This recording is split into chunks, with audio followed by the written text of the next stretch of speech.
Recordemos que habíamos visto una de las primeras terapias génicas para estas enfermedades llamadas inmunodeficiencias severas combinadas. En Ashanti se pudo identificar cuál era el gene que estaba mutado, deletado, fastidiado, vaya, y se llama gene ADA.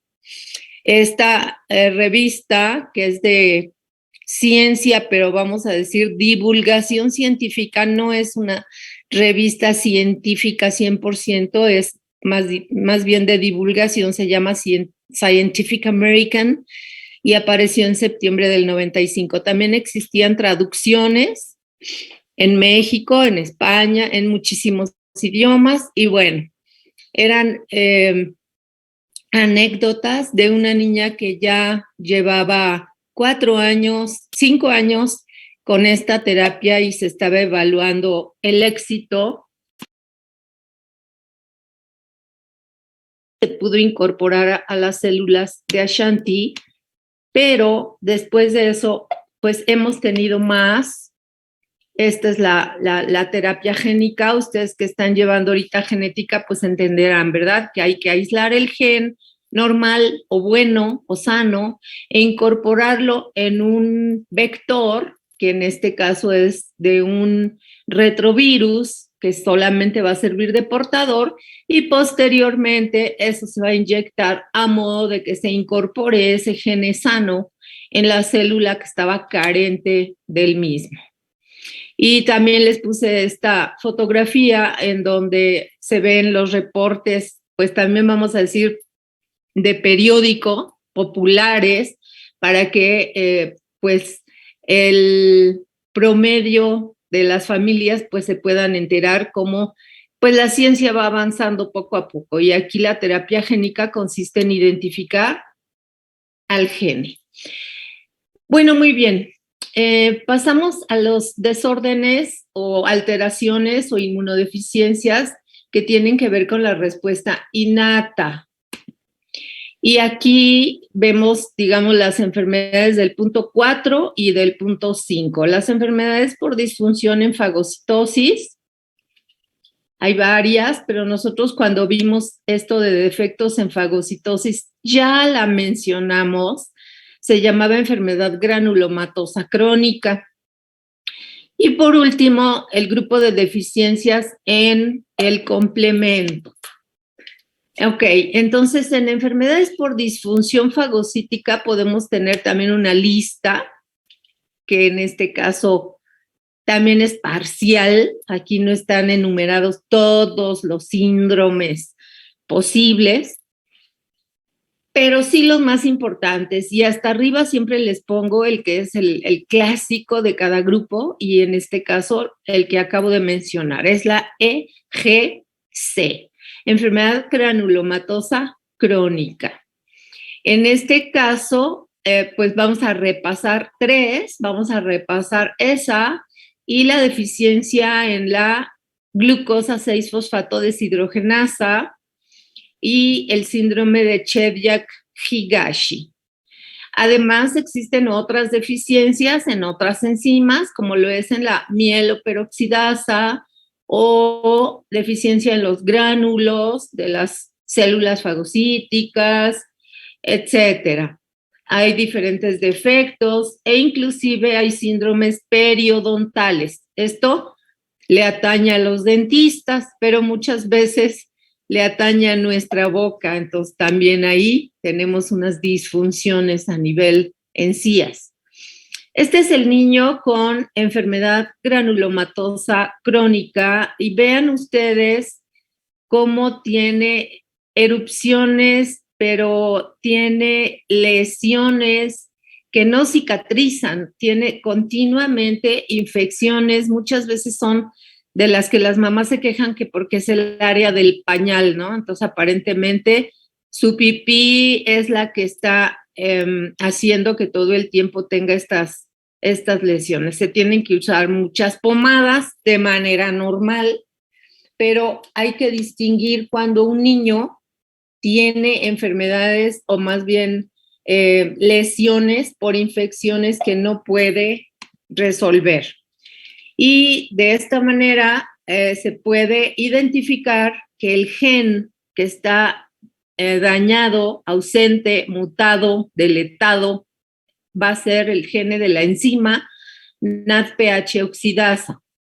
Entonces, por favor, van a tener que repasar un poquito cuáles son las enzimas que trabajan cuando una célula que ya endocitó está destruyendo, cuáles son las enzimas y los mecanismos que están sucediendo bien normalmente para poder entender cuáles son los que están dañados. Entonces, en el caso de la ausencia de esta enzima, funcionalmente hablando, pues no va a poder existir la transformación del oxígeno en anión superóxido. Recuerden que el anión superóxido, que es un anión que dura así como ya se destruyó, es muy volátil, es rapidísimo en microsegundos, se produce el anión superóxido, pero es extremadamente oxidativo. Si no se produce, pues no podrá haber daño de muchas bacterias. Pero estas células, estos fagocitos, tampoco podrán producir los radicales oxidativos intermediarios, como son el grupo hidroxilo y también el singlete de oxígeno. Por lo tanto, al no producirse todos estos reactivos oxidativos, pues no vamos a tener la muerte bacteriana. Podrá haber endocitosis, pero no va a poder haber destrucción en el interior de la célula. Para esto se usa la prueba de reducción del NBT. Otra vez, pues les encargo, por favor, la vuelvan a repasar y a revisar. Y entonces, en la evaluación de la fagocitosis, la primera prueba recomendable es la prueba de la reducción del nitroazul de tetrasodio. En las otras dos enfermedades relacionadas con inmunodeficiencias en fagocitosis, tenemos al síndrome del leucocito perezoso, en donde lo que se encuentra es una dificultad o un defecto en la quimiotaxis de los polimorfonucleares. Normalmente, nuestros polimorfonucleares tienen que responder y por medio de su locomoción, ellos migran hacia las áreas donde está la infección. ¿Por qué? Porque tienen sensores o receptores para moléculas quimiotácticas que les indican hacia dónde tienen que migrar.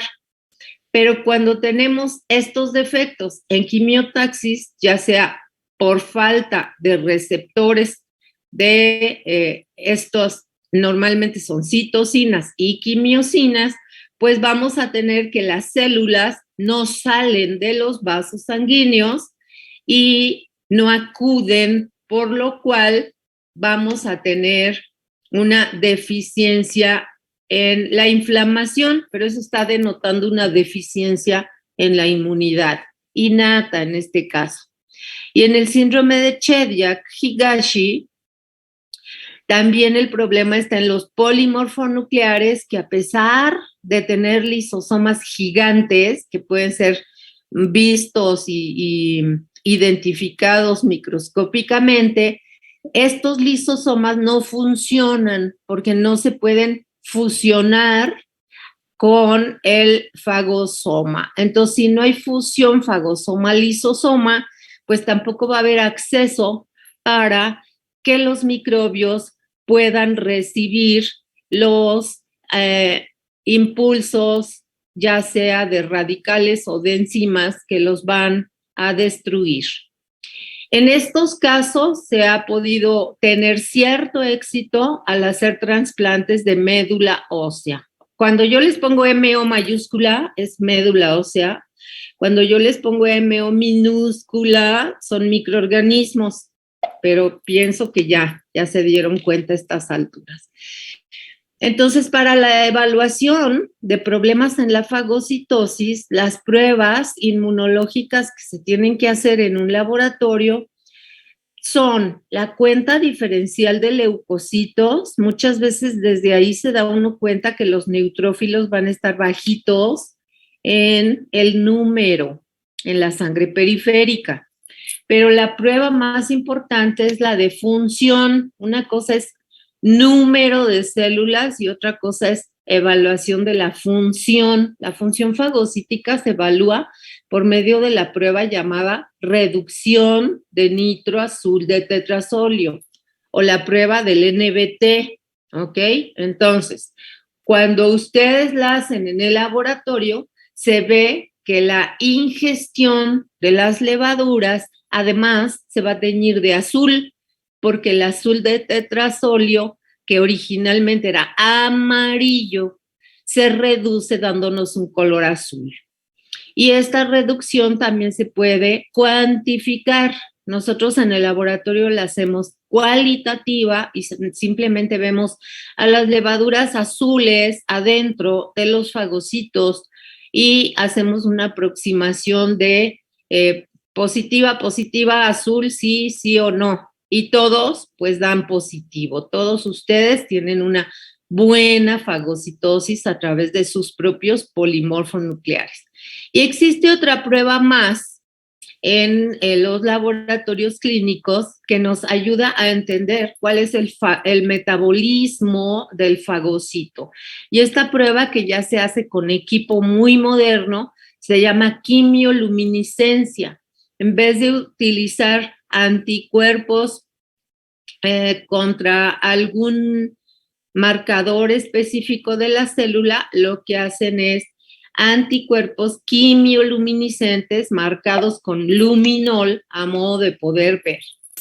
Bueno, en esta diapo vemos al cromosoma X.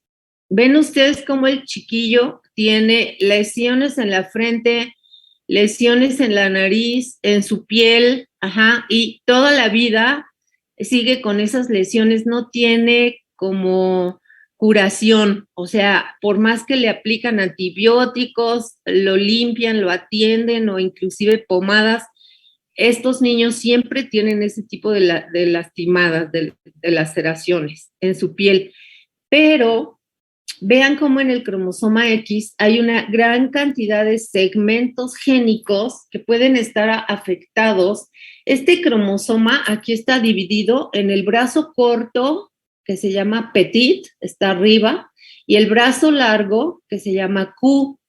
Entonces hay segmentos génicos en el brazo corto y ahí es donde se codifica esta enfermedad granulomatosa crónica, el cromosoma X. Repito, si un varoncito, su único cromosoma X, lo tiene dañado, tiene alguna alteración en este segmento que codifica para la enfermedad granulomatosa crónica, pues ya estuvo que va a presentar estas anomalías. Y esto es por defecto en la enzima, muchas veces en la NADP oxidasa.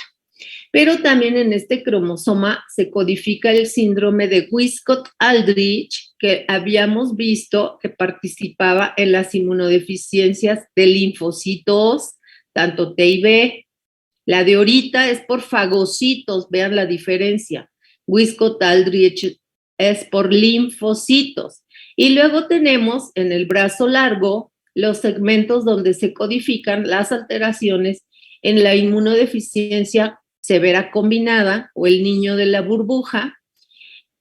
Más hacia abajo podemos ver la agamaglobulinemia dependiente también de X, y entonces vean cómo en este cromosoma pueden estar codificadas deficiencias de linfocitos T, de linfocitos B y de fagocitos, ¿de acuerdo? Todas son inmunodeficiencias primarias o congénitas. Cuando decimos congénitas es como decir heredadas o que se presentan por mutaciones en ciertos genes y muchas veces estos del cromosoma X. Y vamos al último grupo de inmunodeficiencias primarias conocidas y aquí vamos a ver algunas de las deficiencias en complemento. Ya ven ustedes que el complemento es un sistema de varios componentes algunos que participan en la vía clásica, otros en la vía alterna. Uno de los componentes prioritarios, más bien el componente principal mayoritario, es el C3. El componente C3 está circulando en sangre en una concentración X, que es la más alta de todos los componentes del complemento en cualquier persona sana.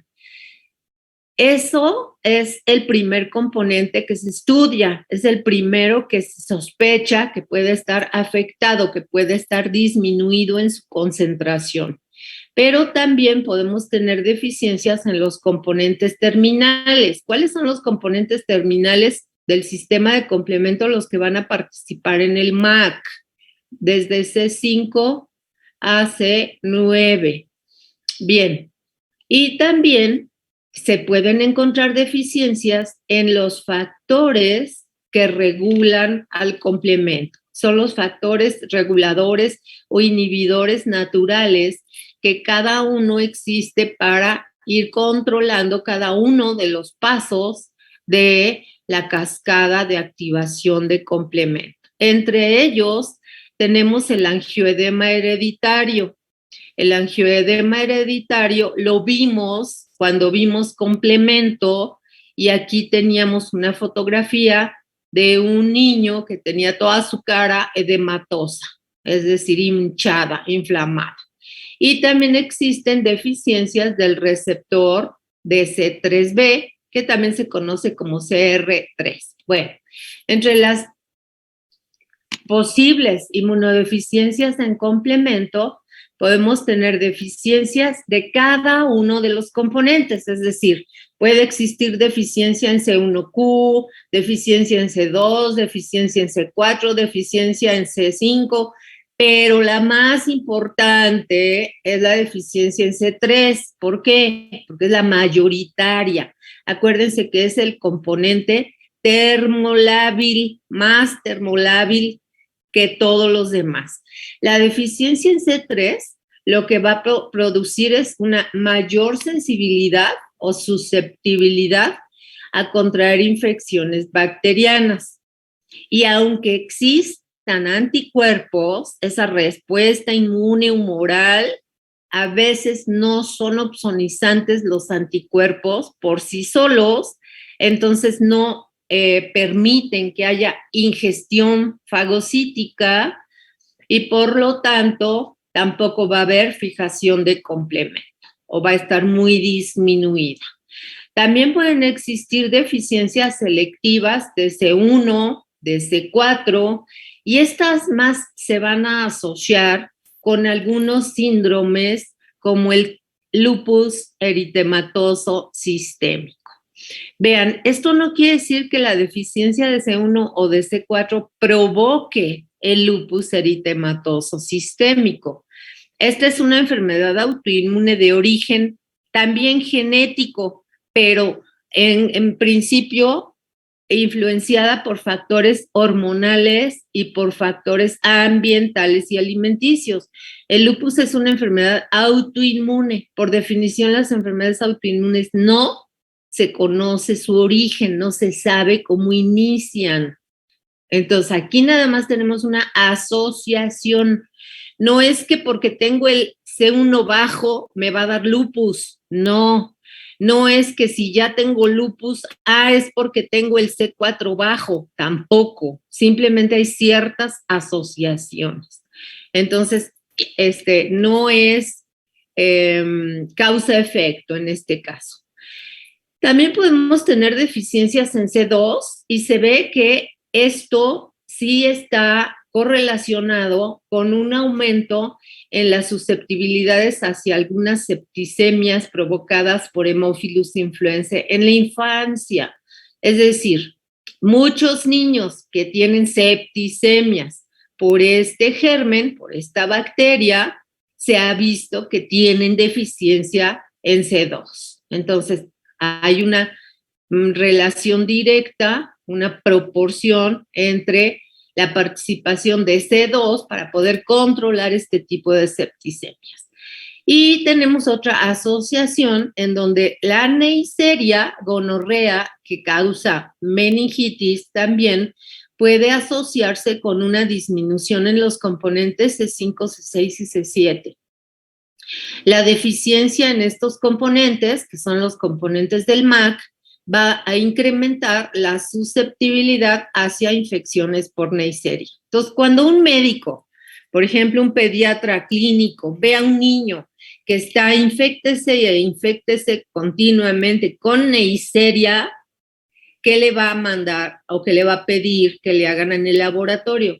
Estos componentes C5, 6, 7. Si es que el médico hace esta asociación en su cerebrito, ¿verdad? Porque puede haber niños infectados con Neisseria y el médico ni se acuerda de los componentes del complemento. Existen de todo tipo de médicos, lo sabemos. Bueno, deficiencias de C1, C2, C3, C4, ¿cómo se tienen que aplicar en el laboratorio? Simplemente se tiene que hacer la búsqueda cuantitativa de cada componente, para lo cual podemos recurrir a algunas técnicas que ya conocemos que me cuantifican, por ejemplo, inmunoglobulina G, inmunoglobulina M, también me puede cuantificar C3, C4, y estas deficiencias en cada uno de estos componentes por separado, lo que tienen de fondo es que son autosómicas recesivas, o sea, mis niños genéticos que saben tanta genética, no está en el cromosoma X, ¿ok? A excepción de la deficiencia en properdina, que es otra enzima que está ligada al cromosoma X, y excepción del inhibidor de C1Q, que es autosómica pero dominante, ¿ok?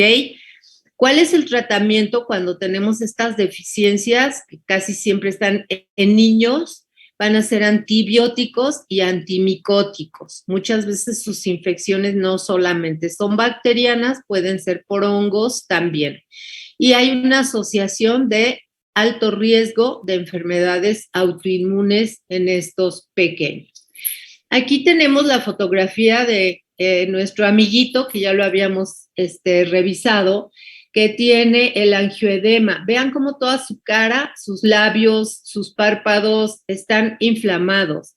Este niño tiene una deficiencia en la molécula reguladora o en el inhibidor de C1Q. Todos normalmente tenemos que producir este inhibidor de C1Q que va a estar regulando, balanceando, controlando que haya un exceso de C1Q. Este niño no tiene el inhibidor, por lo tanto, tiene un exceso de C1Q. Esta deficiencia hace que haya mayor fijación de complemento y se ha considerado la deficiencia más importante de todos estos componentes del complemento y no es en ningún elemento de la cascada, no es en las moléculas que van a secuencialmente activarse, sino en un inhibidor, en una molécula regulatoria. Así entonces podemos tener edemas en varias zonas diferentes del cuerpo. En este caso se ve muy clarito en la cara, pero podemos tener también problemas intestinales con dolores y vómitos, pero también en las vías respiratorias superiores con obstrucción respiratoria y asfixia, que es lo que le suele suceder a estos niños con el edema angioneurótico hereditario. Bien. Entonces, recordaron al niño con carencia en el inhibidor de C1Q. ¿Esto cómo se investiga? ¿Cómo se diagnostica? Haciendo las evaluaciones inmunológicas en el laboratorio de algunas que ya hemos hecho en el laboratorio nosotros también en la práctica, y aquí es el complemento hemolítico al 50%. Recuerden que se trató de hacer una cuantificación del complemento de ustedes a modo de que graficábamos en una gráfica de probitas y buscábamos cuál era el 50% de complemento hemolítico y se reporta en unidades hemolíticas al 50%. Otra prueba es la investigación de las concentraciones, principalmente de C3 y de C4, pero también la concentración de C1 o de C6, 7, 8, 9, y estas concentraciones habitualmente se realizan por la técnica de inmunodifusión radial o técnica de Mancini, que ustedes también realizaron en el laboratorio. Entonces, estas evaluaciones que están aquí enfrente me determinan la función al 50%, ver cómo se lisan el 50% de unos eritrocitos sensibilizados, y la otra es la determinación cuantitativa para conocer las concentraciones de cada uno de los componentes en particular. Hasta aquí, jóvenes, si tienen preguntas, podemos parar. Empezaríamos con inmunodeficiencias secundarias y lo que vamos a ver mayoritariamente va a ser SIDA. Pero si ustedes necesitan algún apoyo, sobre todo pensando en que mañana tienen un examen, podemos dedicar a algunas preguntas.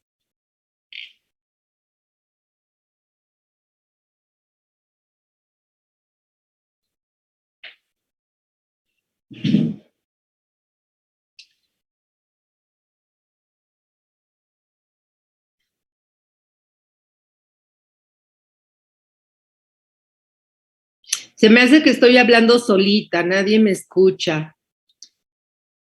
Entonces, no sé si le sigo o me estoy haciendo patito yo solita. Aquí estamos, por favor. Entonces, ¿no tienen preguntas, jóvenes? Todos tienen examen mañana. No nada más mi sección. Lo que se trata es que mejoren sus calificaciones para que aseguren que van a pasar con éxito en el examen, en el promedio de los exámenes ordinarios. Recuerden, el examen ordinario es el promedio de sus parciales en la teoría, pero también el promedio de sus parciales en el laboratorio. Al final, esos dos promedios promedian dividiéndose entre 2. Si eso les da mayor de 6, los felicito, ya pasaron y ya no tienen que presentar extraordinario. ¿Ok?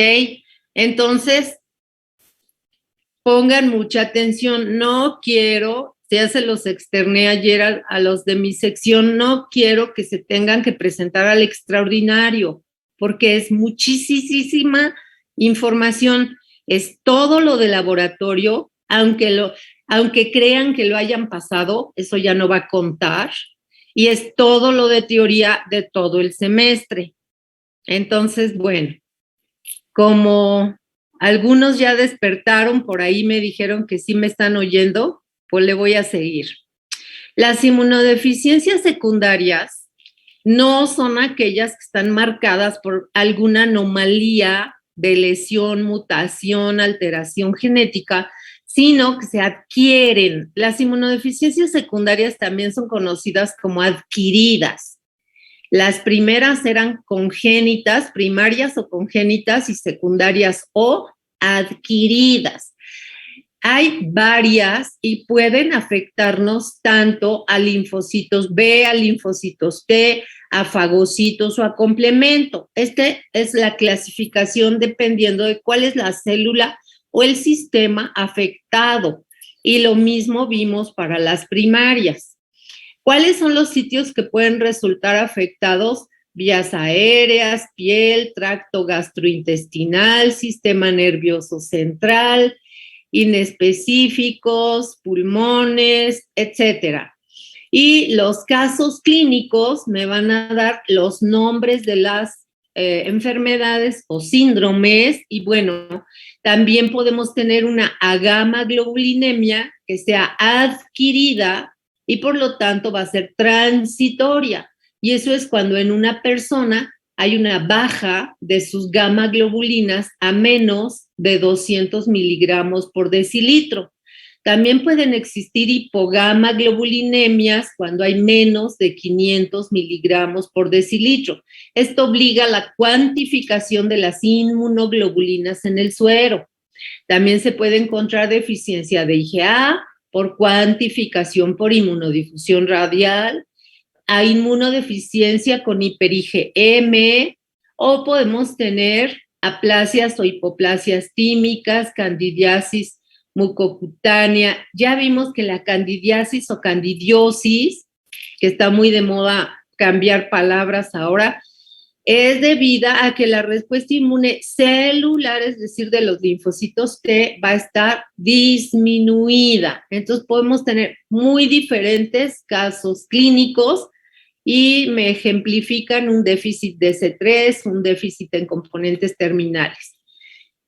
Pero tenemos muchas infecciones como las causantes asociadas a las inmunodeficiencias, que son las que le hacen al médico sospechar de ciertas deficiencias. Cuando hablábamos de fagocitos, las principales bacterias son las que conocemos como piógenas: Staphylococcus proteus, Klebsiella, Serratia y Nocardia, aunque en hongos también podemos tener Candida y Aspergillus. En las deficiencias por complemento vamos a sospechar de infecciones por Neisseria y por Haemophilus, aunque también podemos tener infecciones por Aspergillus. Y en la inmunidad específica, pues ya estamos hablando de alteraciones en linfos B o en linfos B, y estas pueden asociarse no solamente a bacterias, pero también a protozoarios como Giardia, Cryptosporidium, Toxoplasma, y en el caso de los linfocitos T o combinadas, ya aparecen, aparte de varios virus, también tenemos a la Cándida, Cándida, Aspergillus y Neumocistis. Neumocistis es una infección que es oportunista y entonces se va a ver sobre todo en aquellas personas que tienen inmunodeficiencia adquirida o SIDA, neumocistis. ¿Ok? Es muy importante esto. ¿Cuáles son el tipo de infecciones que se asocian al tipo de célula que está fallando o que tiene la deficiencia? Y de alguna manera hubo alguna pregunta en su examen de teoría en donde muchos de ustedes no la pudieron ver clara. Ajá. La inmunidad celular, la de los linfocitos T, es la principal respuesta que va a estar lidiando o controlando a patógenos intracelulares. Ahí se los circulé con rojo. Cuando tenemos otro tipo de infecciones que ya son bacterias extracelulares como neumococo, estreptococo, es cuando tenemos una respuesta de anticuerpos, es decir, por linfocitos B. Pero cuando tenemos otro tipo de infecciones como Klebsiella, estafilococos, vamos a tener sospechas de deficiencias en fagocitos. Y vean ustedes cómo al